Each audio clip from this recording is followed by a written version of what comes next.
Okay, so we're back. Here we go. So, and like I said just a second ago, maybe, depending on how I I can't say that word, edited it, we have finished the reprofiling of this guy, right? Check that thing out.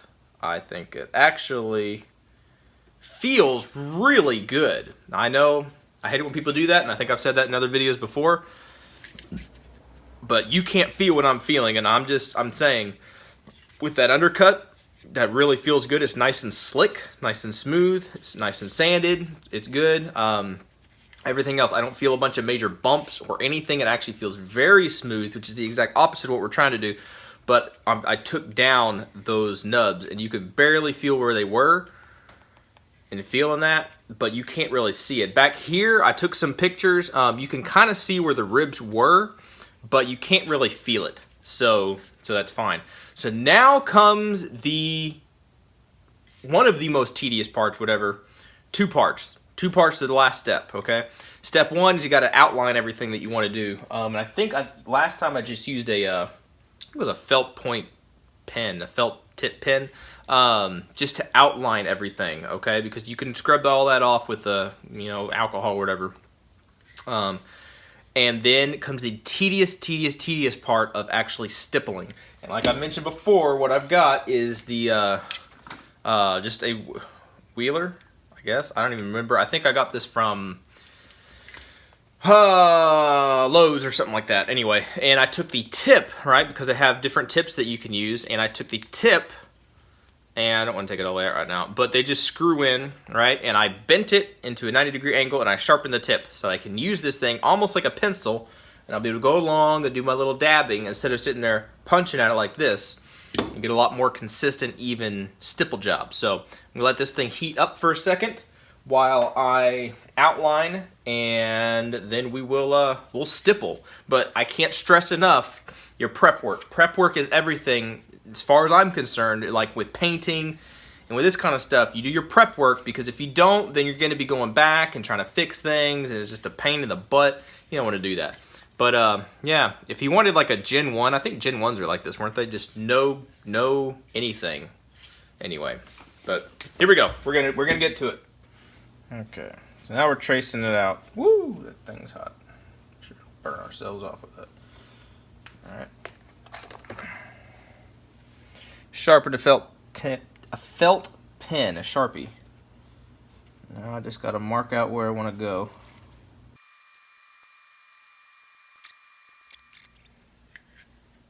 Cool. Okay, so now, if you can see that, hopefully you can see that, it's kind of drawn out.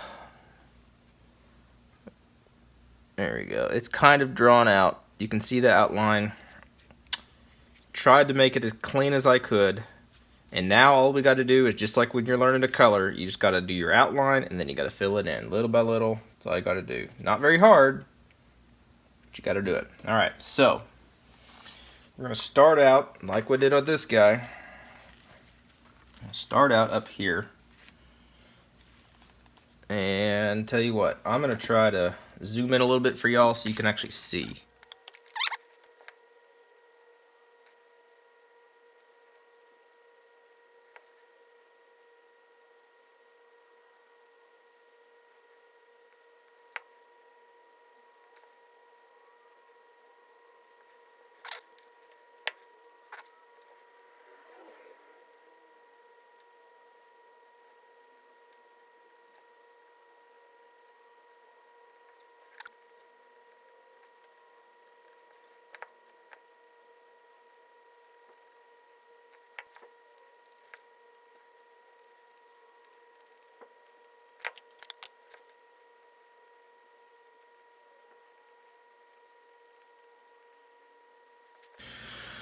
Okay, hopefully you can see that.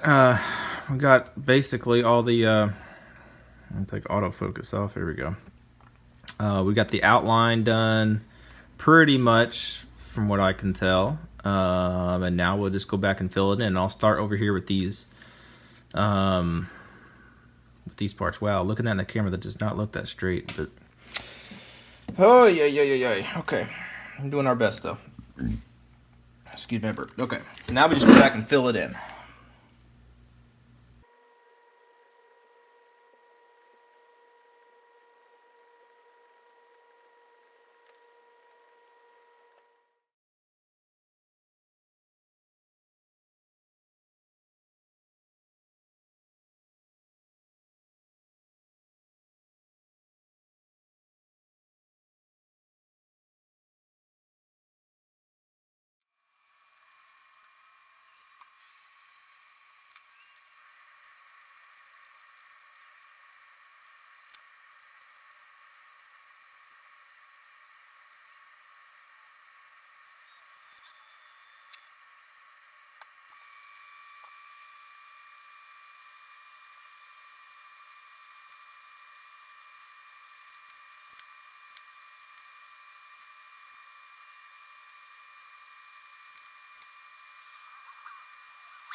All right, the last final little bit.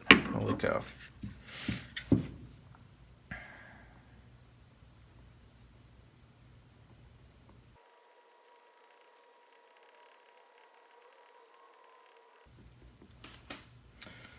Whew. Now, all we gotta do is go over it one more time. Any little spots that it looks like I've missed, now is the time to touch them up.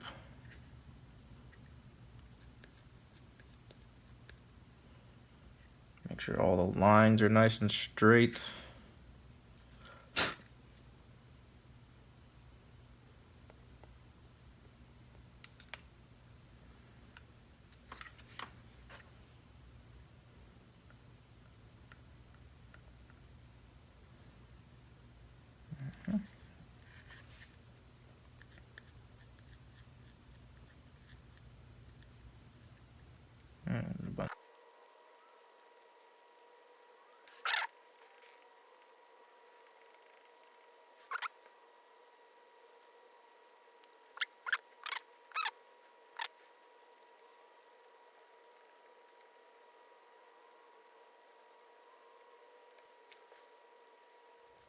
Holy smokes. Okay, that took a while.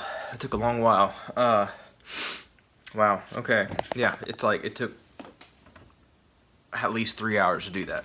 All right. There's our final piece though. Our final product. I need to figure out a better way to show you all this stuff because you cannot see detail in here. You can still see where the panel was. You know the well, now I don't have an OEM glove. Anyway, you know where the little panel is, where the on the grip, right? You can still kind of see the outline, but it's not as bad as how mine is or was. Yeah, you can totally see mine right there. This one, yeah, you can still see it, and it'll wear in a little bit, but the grooves are not there. Back here, you don't see the lines and everything, and I really think this is a lot cleaner than mine. Maybe you see that, maybe you can't. Anyway, but it feels very, very good in the hand. Obviously, because I can't feel it when it's not in my hand. But that undercut, I think that really does add to just the comfort of holding the gun, you know, and especially when it's going to come time to shooting it. I like to leave, well, so far this is the second one like this I've done, but leave this little hook right here, that nub. I guess you could kind of take that down a little bit, but I don't like to. I think it's a good place for the hand to rest. I really think it turned out pretty stinking well. Again, like I said before, there's no way that I know of to clean up these sanding marks. Even when you sand it real fine, it almost gets it too smooth. And when it's too smooth, you don't have that eggshellish kind of look that the polymer has by itself. So I don't know, without a media blast or whatever, how to fix that. I don't know. So anyway, but there you go. If you're thinking about doing one of these, it's a time dedication thing. You've got to set aside time to do it, because if you do it real fast, you're not going to do it well, and it's going to look like crap. Like, case in point, I did that to one of the guns way back in the day before I even did YouTube. Would have made a great video. I torture tested a Glock 22, and I stippled that thing, and it was the crappiest stipple job. I'm ashamed to ever say that I ever did that one. But anyway, that was just a rush thing. That was with the soldering iron too, but I was just all over it. Looked like complete crap. I think these turn out a lot better. When you put more time and effort into it, it really makes it turn out, I think, a lot better. So anyway, there you go. Attention to detail, folks. If you're thinking about doing this, just attention to detail, and you'll get there. And then set aside the time and just take your time. If you got to take a break, take a break. My hand's cramping because that's like 3 hours of doing that. Holy cow. Anyway, hope you all enjoyed that. Hope it was helpful to somebody. If you're looking at ever doing this, you can do it. You just got to be patient and take your time. So y'all be good to be safe. Appreciate you watching everything, and we'll catch y'all in the next video.